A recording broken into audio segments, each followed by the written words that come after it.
ating channel mga kaibigan. At kung bago ka pa lang sa channel natin, please do like, subscribe, and press that notification bell mga kaibigan to make this channel grow. And you can help it mga kapatid. Ito na! Welcome back mga abang-abang boys! Yan, mga abang-abang fans. Kumusta na? Diba? Sino bang makakalaban ng idol nyo? Diba? Ang angas ng Pinas. Ang tanging tatalo kay Naoya Inoue. Ang tanging dream fight of the universe, mga kaibigan. Cuadro Alas. Ang angas ng Pinas versus the monster, mga kaibigan.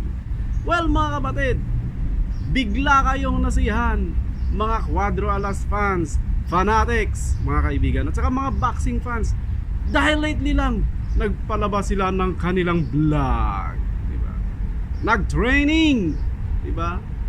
Si Cuadro Alas nag-treadmill, nag-speedball, at saka nag-punching bag dahil may laban na.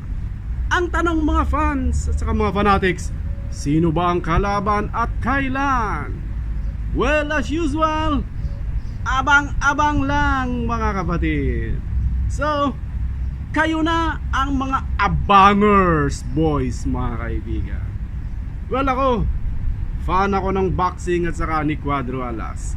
Pero pagdating sa mga ganyan, hindi ako nag-aabang-abang dahil wala pang official announcement mga kaibigan kung kailan at sino ang kanyang kalaban, mga kapatid.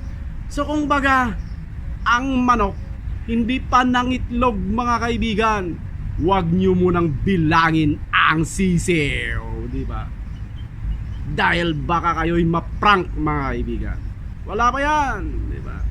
So kung gusto nyong managinip at saka mag-abang-abang, abang-abang lang kayo mga guys, okay?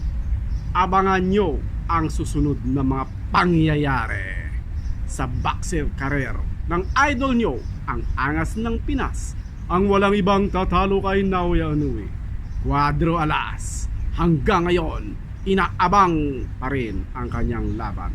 Nakaabang lang, diba? Nag-aabang ang mga abang boys. Thank you so much and see you on our next vlog.